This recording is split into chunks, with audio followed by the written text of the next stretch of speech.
Our grandson is on his way home, so let's indulge in steak once more, right this moment. Quick, let's get the catering sorted at my in-laws. We treat ourselves to steak through catering once a month, a delightful tradition. Yet again, I find myself left out. How many times has this happened now? Every time we order, my mother-in-law conveniently overlooks my steak, leaving me empty-handed.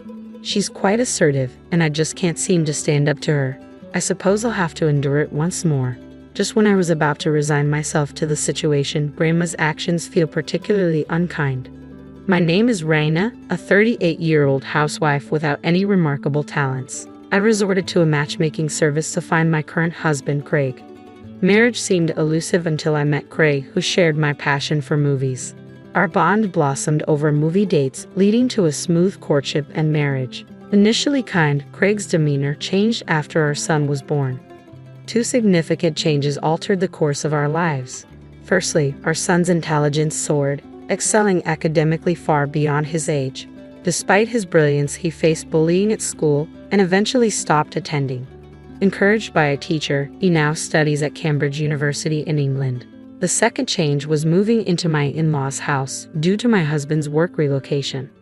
Living with my in-laws was a stark transition. My father-in-law's illness confined him to the hospital, leaving only my mother-in-law at home. As a former working woman turned housewife, adapting to this new life proved challenging, setting the stage for further difficulties ahead. Feeling under the weather, I was greeted on my first day in my husband's family home with a directive. "Work hard for me, young one," my mother-in-law said. Yet she appeared far from unwell, exuding more energy than me. "How old are you, mother-in-law?" I inquired tentatively. 64 this year, my husband replied, his tone tinged with annoyance. Despite her apparent vigor, in this household, her word was law. My husband's warning left me feeling isolated. It was evident my mother-in-law harbored hostility towards me, but I hadn't anticipated my husband's detachment. Even though our marriage had cooled, his abandonment stung. "Let's get to work," my mother-in-law commanded, thrusting an old mop and bucket into my hands. Surveying the dusty corners, I yearned to wield the vacuum cleaner. However, she insisted I tackle it all with the mop, rejecting modern conveniences. "Can I use the vacuum cleaner?" I ventured, hoping to address the dust efficiently. "No, stick to the mop," she curtly replied. Reluctantly, I agreed, concealing my frustration. As I began cleaning, I proposed we work together, but my mother-in-law intervened, asserting that my husband and she would rest while I toiled alone. Daunted by the size of the house, I realized the task was insurmountable solo. To compound matters, my mother-in-law added the chore of dishwashing to my already overflowing plate. Overwhelmed, I struggled to keep pace with her demands, feeling the weight of my new responsibilities bearing down on me. "I can't handle it all. The house is too big," I confessed, overwhelmed. In response, my mother-in-law offered a solution. "I'll permit you to use the vacuum for $10 every 10 minutes. How's that?" But the cost was steep, far beyond my means. Her disdain for my financial situation stung, branding me a poor daughter-in-law. My husband, silent and unhelpful, stood by as I endured her belittlement. He even criticized my mopping technique, insisting it was improper to converse while cleaning. The solitude we shared before moving in with his parents had transformed into a form of psychological abuse. Amidst the tension, my mother-in-law announced plans for steak, summoning catering. Though exhausted from cleaning and dishwashing, the promise of steak fueled my determination. I had invested extra effort into preparing for this moment, eagerly anticipating the reward. As the catered steak arrived, my excitement peaked, but my joy was short-lived. Despite my efforts, my mother-in-law declared there was no steak for me, leaving me crestfallen. The disappointment cut deep, shattering my anticipation and leaving me deflated. "I've cleaned the floors and done the dishes," I informed my mother-in-law, only to be met with dismissal. "That's only natural," she replied. "Consider it a token of appreciation for letting you stay. Think of it as paying a fee through your actions. Did you think you could live here for free?" Her words pierced through me, amplifying the sense of hellishness that had engulfed my life since moving into my in-laws' house due to my husband's work. Financially constrained and unable to afford living independently, I relied on a meager monthly allowance of $200 since getting married. After covering essentials and previous expenses, there was nothing left to save. The naive expectation of security as a housewife shattered in the face of harsh reality. As for dinner, my mother-in-law's unpreparedness spoke volumes. While they indulged in high-quality steaks, I was offered noodles. The stark contrast highlighted my subordinate status in the family. Even the act of washing the knife and fork after their meal was the closest I came to the steak. From the very first day, mistreatment became routine, leaving me mentally and physically drained. Amidst this despair, a rare call from our son studying abroad brought a glimmer of warmth. Praising my embroidery, he reminded me of my skills. His words, a balm to my soul, stirred emotions long buried under layers of neglect. But even in my moment of happiness, his keen perception sensed my trembling voice. A testament to his high IQ and psychological acumen, his concern mirrored the distance between us. Yet in his distant words, I found solace, a reminder that amidst the darkness, there remained a flicker of light. I couldn't believe how much my son had changed. He seemed to have an uncanny ability to see through my facade, sensing something was amiss with Dad. After a moment of silence, I summoned the courage to confide in him about the situation at my in-laws' house. Despite feeling ashamed for airing my troubles, having someone to confide in felt like a lifeline.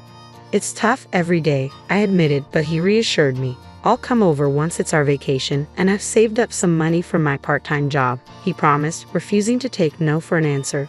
With my son's imminent return home, time seemed to fly during our overdue phone call. An hour passed, leaving me feeling rejuvenated by his unwavering support. However, as soon as the call ended, my mother-in-law approached with a sharp glare. "That's quite a luxurious long phone call," she remarked, draining the energy I had gained from our conversation. Despite my apologies, she swiftly shifted the conversation to the upcoming block party, assigning me the task of shopping and making a reservation for steak catering. The day of the block party arrived, and guests began to gather. My mother-in-law, dubbed the president by everyone, was the center of attention. Amidst the festivities, she wasted no time in ordering me around, using me as her servant regardless of who was present. Some guests spoke up in my defense, urging my mother-in-law to treat me more kindly, but her threats silenced them, reminding them of their place in the community. Their initial support quickly waned under her influence, leaving me feeling even more isolated. It became evident that my mother-in-law's control extended beyond our house, permeating the entire area. Against her power, I felt powerless, a mere housewife unable to challenge her authority. The ordered steak arrived, and my mother-in-law joyfully arranged it on the table. Her choice was surprisingly lavish, accompanied by an array of high-end side dishes like caviar and truffles. Yet even amidst the opulence, she couldn't resist lecturing me. "Do you really think you deserve such fine steak as a wife? You're 100 years too early for that," she chided, her words a public humiliation. The sympathetic glances from those around us only deepened my sense of isolation. No one dared oppose her, not even my husband, who quietly savored his steak. Hope flickered within me, hoping for even a small portion of the steak. But my mother-in-law's words dashed those hopes, offering beef noodles instead. Upgraded from the ordinary, but still far from what I craved. Frustration simmered beneath the surface until it boiled over, and I couldn't contain it any longer. "Mother-in-law, this is too much," I exclaimed, my voice breaking the tension. "I've prepared everything for today's block party, and yet you treat me like this." Her response was swift and harsh, shutting down any semblance of rebellion. "Is this true, Reina? Couldn't you show a little kindness?" My husband interjected, hoping to defuse the situation, but his words fell on deaf ears as my mother-in-law's resolve remained unshaken. Silenced by her intimidation, no one dared challenge her authority. In that moment, it became painfully clear that in this household her word was law, leaving me to navigate a world where my desires and efforts were constantly undermined. "Remember, you must obey Mother in this house," my husband's sudden, authoritative voice echoed through the room, causing my body to instinctively flinch. The once lively atmosphere fell silent, and even those who had supported me began to echo his sentiment, filling the room with resounding agreement. Frustrated and overwhelmed, I fled from the scene, seeking solace in the sanctuary of my bedroom. Time seemed to blur as I locked myself away, the weight of the situation bearing down on me until exhaustion claimed me. When I awoke, the block party had dispersed and the night had fallen. Glancing at my phone, I found an email from my son, announcing his imminent arrival. Despite the exhaustion, I drifted back to sleep, awaiting his return. The next morning, I found my mother-in-law in the kitchen preparing breakfast. Without preamble, she remarked on my behavior from the previous day, her words cutting through the air. Informed of my son's impending visit, she immediately pivoted to plans for steak, eager for his return. As evening descended, my son finally arrived home, greeted by a table laden with lavish steaks. Despite his usual enjoyment of the meal, he couldn't help but notice my absence from the feast. Concerned, he questioned my mother-in-law, only to be met with a dismissive response. "It's fine, Reina is always like this," she waved off his concern, redirecting his attention to the meal before him. Despite her apparent happiness at being reunited with her grandson, my son's response was unexpected, his words laden with a depth of emotion I hadn't anticipated. "I don't want it. Why didn't you prepare Mom's portion? This is discrimination, isn't it?" My son's cool demeanor caught both my mother and husband off guard, their surprise evident in their expressions.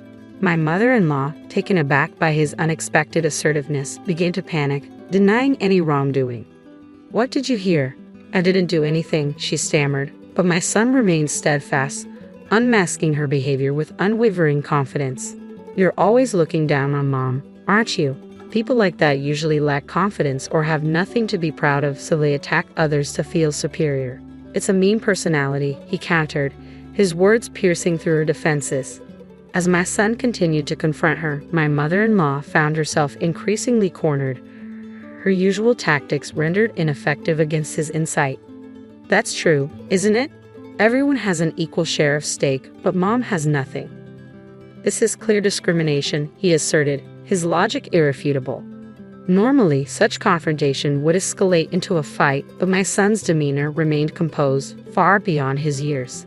With each observation, my mother-in-law grew more subdued, her usual confidence waning in the face of his scrutiny. "You're panicking. Your eye movements, habits, and amount of sweat tell the story," my son continued, revealing his studies in psychology at Cambridge University and his keen observation skills. Despite her attempts to maintain composure, my mother-in-law couldn't conceal her discomfort, her facade crumbling under his scrutiny. Watching the exchange unfold, I marveled at my son's poise, while my husband observed in silence. As the tension lingered, my son's final words hung in the air, leaving us all to ponder the implications of his observations. The tension in the room was palpable as my son fearlessly confronted my mother-in-law. "Grandma, do you have any talents?" he asked, his tone cutting through the silence. My mother-in-law, usually quick with a retort, found herself at a loss for words as my son continued, unrelenting. "What you did, Grandma, was unfair. Mom excels in embroidery. Her work could even sell in England," my son praised, surprising me with his acknowledgement of my hobby. "You, Grandma, have none, yet you try to belittle Mom and assert dominance. Is it because you can't accept someone being superior?" As my son's words struck home, my mother-in-law remained speechless, unable to refute his observations. "And what about you, Dad? Why didn't you stand up for Mom when she needed help? Were you unable to stand up to Grandma because she's your mother? If so, why did you marry her?" My husband, caught off guard by our son's probing questions, could only offer silence in response. My son's relentless critique didn't spare anyone, exposing the underlying dynamics of our family dynamic. "You both just want to feel superior and look down on others," he concluded, leaving my husband and mother-in-law speechless. I couldn't help but feel proud of my son's maturity and insight. His suggestion to move to England together took me by surprise, but his reasoning soon became clear. "One of my classmates has a father who's a Hollywood actor. He saw pictures of your embroidery and wants to buy your work. There's a waiting list of over 200 people eager to purchase your pieces," he revealed, his smile contagious. Overwhelmed by the unexpected turn of events, I couldn't help but feel grateful for my son's unwavering support and encouragement. With his guidance, perhaps a new chapter awaited us, one where our talents were celebrated, not diminished. As my son shared his unexpected news, both my mother-in-law and husband listened with astonished expressions. "Mom, I've taken the liberty of arranging something for you. They want you to open a store with your handmade crafts in the UK," my son explained, his eyes shining with excitement. The thought of turning my hobby into a job, especially in England, left me speechless. While my mother-in-law and husband expressed their disbelief, I found myself considering the possibility. If I was going to face harassment at my in-laws' house anyway, why not pursue my passion as a profession? Moreover, The strained relationship with my husband made staying there unbearable. So, I made up my mind. I'll give it a try. I accepted, much to the shock of my family. And then, I dropped a bombshell. I'm divorcing you. I'm tired of being oppressed by your mother. Let me be free. With that, my husband reluctantly agreed, and my mother-in-law ranted until the end, but I paid her no mind. The divorce was finalized without fuss, and I was finally free from the confines of my in-laws' house. Now, in England, I'm busy preparing to open a shop, insisting on crafting all the products by hand. Despite the initial fear of moving abroad, my son's wholehearted support makes the journey less daunting. Meanwhile, back home, I heard from my son that my former mother-in-law stumbled and ended up in the hospital. With her incapacitated, my ex-husband struggles to manage alone, taking on extra work to cover expenses. While it's a challenging time for them, I hope they find their way forward. As for me, I'm focused on the future, working on the final pieces for the shop's opening. With my son by my side, I feel confident in facing whatever challenges lie ahead. From rescuer to the rescued, our roles have shifted, but as a mother, I'll always support my son, just as he supported me. Why did I get a letter from my late mother-in-law? I couldn't believe my eyes as I stared at the envelope in my mailbox. It was from her. Even though we had just said our goodbyes at her funeral yesterday, she had always been so kind to me, like a friend despite our age gap. We used to go out and have fun together, and her sudden passing had hit me hard. I was still struggling to accept that she was gone. During my mourning, getting a letter from my mother-in-law was a big shock. As I read it quickly, I discovered something totally unexpected. She had arranged for it to be sent to me by the temple priest after she passed away. Inside, she told me about a hidden door in the family chest and how to find it. She stressed that I should open it alone. Realizing I had the house to myself, I rushed over and used the spare key to get in. Following her instructions, I found the secret compartment and managed to open it. Inside, I found something incredible. I'm Nancy, 35, working as a web designer from home. My husband Tom, 4 years older, and I tied the knot 5 years back. We were introduced by a friend, and our bond remains strong. Sadly, we haven't been able to have kids yet. It's been tough, but my mother-in-law, also named Nancy, has been a source of solace.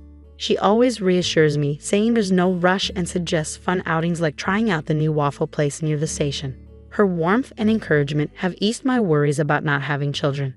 Though I still long for them, I've decided against aggressive fertility treatments and am letting things happen naturally. My husband Tom travels a lot for work, so my mother-in-law and I often hang out when he's away.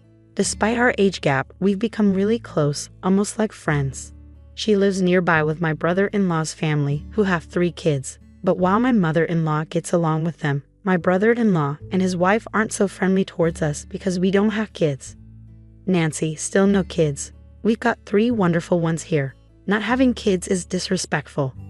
You should distance yourself from your mother-in-law. Amy, my brother-in-law's wife, often taunts, with Jason, my brother-in-law, joining in with mocking remarks about Tom and me. At first, my husband and I would argue back when my brother-in-law's family made those hurtful comments. But they never listened, so we started avoiding them instead. It's frustrating how they're so rude to us, but pretend to be nice around my mother-in-law. She has no idea what they're really like. We haven't told her because we don't want her to worry unnecessarily. Feeling worried, we rang the doorbell at my in-laws' house, but no one answered. So we used the spare key to get in. "Mom?" my husband called out, but there was no reply. With a sinking feeling, we searched the house and found my mother-in-law collapsed in her bedroom. "Oh no," I gasped, rushing to her side while my husband called for an ambulance. My brother-in-law's family must have been out because no one else was home. The ambulance arrived quickly, but despite their efforts, my mother-in-law passed away at the hospital. It was a stroke. My husband and I were devastated by my mother-in-law's sudden passing. We cried endlessly, but there were practical matters to attend to, like arranging the funeral. We knew we couldn't dwell in sadness forever. The funeral was meant to be a family affair, with my brother-in-law taking the lead. Despite some reluctance from him, we all worked together to honor my mother-in-law's wishes. But throughout the preparations, there was a sense of unease with my brother-in-law. While he carried out his duties as the chief mourner, he seemed detached. After brief conversations with relatives, he would abruptly leave, leaving them offended. They would then glare at him as he departed. During the gathering after the funeral, my brother-in-law took the first seat and stayed put, ignoring my husband's attempts to engage him with the guests. He just sat there with his beer, and his wife did the same beside him. Meanwhile, my husband and I moved around, thanking everyone for coming and sharing memories of my mother-in-law. Seeing their parents lounging and drinking seemed to influence my brother-in-law's kids, who busied themselves with games, laughing and nudging each other. It felt more like a casual get-together than a mourning gathering. None of them seemed affected by my mother-in-law's passing, and the relatives noticed. They didn't bother talking to my brother-in-law's family and instead shared memories with my husband and me before saying goodbye. Despite the relatives' noticeable change in behavior, they carry on, ordering more beer, discussing inheritances, and even planning vacations during this solemn time. After everything my mother-in-law did for them, "It's just disrespectful," I muttered, feeling disdainful towards my brother-in-law's family. The next morning, my husband left early for some errands. As I went to check the mailbox for the newspaper, I found a letter addressed to me. Who could this be from? I wondered, surprised as I opened it and realized it was from my late mother-in-law. Why would she send me a letter? I pondered, returning to the living room to read it. Inside, I discovered something unexpected. It seemed she had arranged for the temple priest to send it to me after her passing. The letter contained instructions on opening a chest, accessing a hidden compartment, and the contact details of the family lawyer. And then, a note. "Please open it alone." I carefully studied my mother-in-law's letter, admiring her strong handwriting despite her delicate frame. Taking a deep breath, I felt the weight of her words, reflecting her resilient spirit. Glancing at the clock, it read 9:30. The house should be empty now, I thought to myself as I prepared to leave. The kids would be at school, and my brother-in-law and his wife likely out on their planned outing, according to a social media post I saw earlier. Despite it being the day after our grandmother's funeral, they seemed eager for a day off using bereavement leave. If their post was accurate, the family home should be deserted. I knew I had to go now, or I might not have another chance. As I stepped into my parents-in-law's house using the spare key, a wave of sadness washed over me. The absence of my mother-in-law, always so warm and welcoming, felt heavy on my heart. Slowly, I made my way to her room. The chest, said to be her trousseau, looked old but well cared for. Following the letter's instructions, I opened it smoothly and found the hidden door at the back, just as described. Relief flooded me as I managed to open it safely. Inside, along with what the letter mentioned, I found another document. What could this be? I wondered, feeling my mother-in-law's love emanating from the papers. Tears threatened to spill, but I knew I had to leave quickly. I couldn't risk being caught there by someone returning home. After all, the letter had emphasized the importance of doing it alone.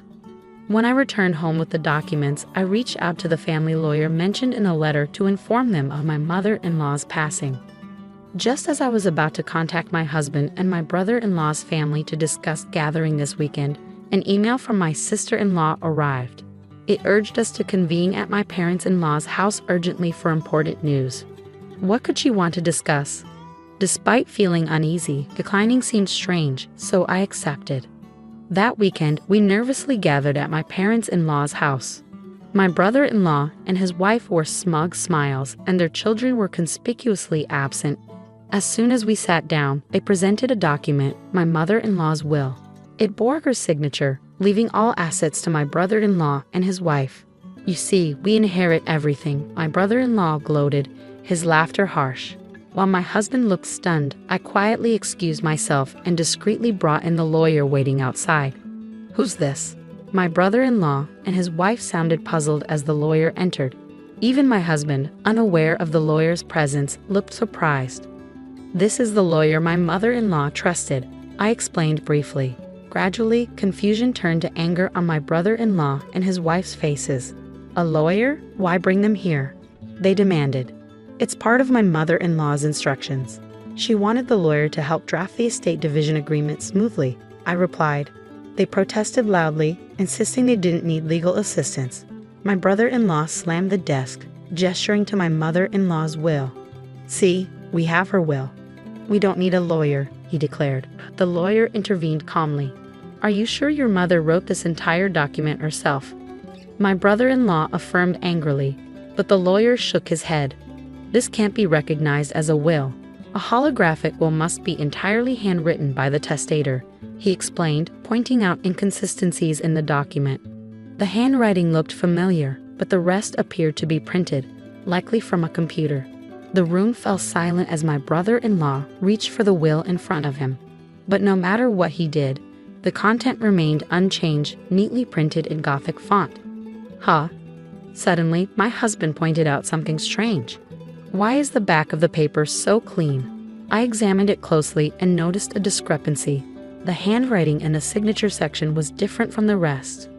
Could this be a forged will? My brother-in-law and his wife trembled at the lawyer's observation. We wouldn't do such a thing, they protested, but their tension was palpable. The lawyer warned, forgery of a will is a serious crime. Their faces drained of color as they stuttered through excuses. The lawyer delivered the final blow. Nancy has a notarized will, making yours invalid. My brother-in-law and his wife were shocked. What? We never heard of it, they exclaimed. But I remembered the letter from my mother-in-law, mentioning a notarized will hidden behind the chest's secret door. We were just as surprised. In the letter my mother-in-law sent earlier, she disclosed the hiding spot to us. Along with practical details, she explained her reasons for making the notarized will and why she shared it with me. She had sensed her health declining and prepared the will, suspecting that my brother-in-law and his wife might try to interfere with it. While I had thought my mother-in-law was oblivious to my brother-in-law and his wife's true nature, it seemed she had a faint inkling of their greed. The notarized will stipulated that the assets would be split equally between my brother-in-law and my husband. What? She did this? My brother-in-law and his wife were stunned, their eyes wide. Then my brother-in-law's demeanor shifted abruptly, and he exclaimed, "Ah, right? As the eldest son, I'm supposed to be the beneficiary of Mom's life insurance, aren't I?" His eyes gleamed with intensity as he spoke. I replied in a chilly tone, "In addition to the notarized will, your mother also left me the life insurance certificate, with myself as the beneficiary." Inside the hidden compartment of the chest, alongside the notarized will, was the life insurance certificate. My brother-in-law and his wife balked at the documents in disbelief, their eyes fixed on them. "I never heard about this. I had no idea," the lawyer interjected. Changing a life insurance beneficiary doesn't always require notifying the previous one. Despite my brother-in-law's protests and table slamming, the lawyer intervened. Turning to me, my husband asked anxiously, "When did Mom entrust you with this?" I didn't know. I reassured him with a smile. "It was all in the letter I received from her. She wanted to tell you too, but she was worried about raising suspicion with your brother and his wife if both of us were involved. So she entrusted it to me alone." "I understand. It makes sense, considering how close Mom and you were," my husband remarked. As we spoke, my sister-in-law burst in, hysterical. "I can't accept this. Why should you, who didn't even show your children to my mother-in-law, inherit her estate? This is ridiculous. I won't accept it." My brother-in-law chimed in, his face reddening with anger. "Exactly. You have no right to Mom's estate. We lived here just for her inheritance. Splitting it equally. Don't make me laugh. It's all ours." My sister-in-law continued to shout, adding to his selfish claims. "We have 3 children. As compensation for not showing my mother-in-law any grandchildren, you should give all of her inheritance to our children for their future. We have given her 3 grandchildren, so we deserve it more. The inheritance belongs to us." Despite my sister-in-law's aggressive outburst, I remained composed. "Your arguments don't make sense. Let's try to calm down," I said calmly, but it only seemed to fuel her anger further. "Your calmness is so infuriating. Just give us the money already. You're worthless without children," she shouted, launching herself at me. My husband and the lawyer stepped in to stop her, but before they could, she landed a punch on my head. "Ouch!" I cried out in pain. "Stop it." My husband and the lawyer managed to restrain her, but she continued to struggle, demanding the inheritance. Her eyes were wild and her face contorted with rage. Meanwhile, my brother-in-law encouraged her, urging her to hit me more. Enraged, my husband called the police to intervene. When the police arrived, my husband and the lawyer briefed them on the situation. My brother-in-law and his wife were escorted away. We thanked the lawyer and decided to let him go for the day. What was meant to be a discussion about dividing the estate turned into chaos. We agreed to send a gift as an apology. My husband had been worried about my well-being since the incident, but he relaxed when I assured him that my headache had gone away. Reflecting on the tumultuous events, I sighed. It's been quite intense. Then my husband brought up something unexpected. You know, Amy always seems to boast about her children and money, he said. It was true. My sister-in-law constantly flaunted her children and showed an intense fixation on money. During the previous argument about money, my sister-in-law's fixation on her children and money became evident. Her expression during the altercation was truly frightening. You're right, it's a bit unsettling, my husband mused, falling into silence afterward. Sensing his unease, I asked, is something bothering you? Yeah, there's something on my mind. I'm thinking of suggesting it to my brother. I believe it might be wise to have DNA tests done for their 3 children, my husband revealed, surprising me. DNA tests? I echoed, taken aback. Yeah, and I'm also considering proposing a background check on Amy. Something doesn't feel right. It's just a gut feeling, he explained. Though I initially thought it might be unnecessary, my husband's intuition had proven accurate before. All right, if that's what you think, let's discuss it with your brother later. When my husband broached the topic with my brother-in-law, he reacted with ridicule and extensive yelling. Just because you don't have kids yourselves, don't doubt ours, he shouted. However, before leaving, he demanded materials about DNA testing from my husband. It seemed my brother-in-law had his own thoughts on the matter. The shocking truth emerged from the DNA tests conducted between my brother-in-law and his children. It was revealed that 2 out of 3 of his children did not share his blood. I had my doubts about the youngest because their features didn't resemble either of us much. But I never expected this from the middle one. My husband muttered, stunned by the revelation. My brother-in-law delved into his wife's background, and the findings were damning. It appeared that my sister-in-law had been involved with multiple men even before marrying my brother-in-law. Furthermore, her recent affairs had been exposed to the wives of her lovers, who were now seeking compensation. As my sister-in-law spent more time at home than my brother-in-law, she carefully concealed any notices, such as registered letters. Upon examining the details, it became clear that the total amount of compensation demanded far exceeded my sister-in-law's earnings or savings. Ultimately, it seemed my sister-in-law was determined to claim my mother-in-law's inheritance for herself at any cost. As events unfolded, my brother-in-law and sister-in-law escalated into a violent altercation, hurling objects and exchanging blows until blood was drawn. Disturbed by the commotion, neighbors alerted the police, leading to their arrest on charges of assault, in addition to the ongoing investigation into the forged will. Further inquiry revealed a history of theft and harassment against wealthy individuals, compounding their legal troubles. Ultimately, both ended up incarcerated. Concerns arose about the future of their 3 children, for whom we were now the closest relatives since our mother-in-law's passing. Despite considering taking them in, we hesitated. The children had been deeply influenced by their parents' toxic behavior, referring to us disdainfully as childless incompetence. Even the eldest at 14 and the youngest at 7 demonstrated a shocking lack of respect or understanding of proper conduct. Despite their parents' predicament, their attitudes remained unchanged. Hearing our 14-year-old nephew dismiss us as childless idiots was disheartening beyond words. Exposed to such hostility, we found it impossible to nurture affection or optimism about their upbringing. In the end, we decided to reach out to my sister-in-law's parents and formally cut ties with the children. It seemed they understood our decision, as our nephew bitterly remarked, "I'd rather live in Grandma's old shack with a clueless, childless couple." It was clear this was the best course for everyone involved. We chose not to disclose the fact that the younger 2 children were not biologically related to my brother-in-law. Whether to reveal the truth or not, we left in the hands of my brother-in-law and his wife's relatives. My husband and I made the decision to relocate to a distant place, using the inheritance from my mother-in-law to start anew. Our new home was surrounded by lush greenery and nature, instantly making us feel at peace. There was a quaint waffle shop nearby, where we often reminisced about my mother-in-law, wishing she could have joined us. Shortly after the move, I discovered I was pregnant, a long-awaited blessing that filled us both with overwhelming joy. The positive pregnancy test brought tears to our eyes, and later, the doctor confirmed the news, leaving us elated. We couldn't help but imagine how thrilled my mother-in-law would have been if she were still with us.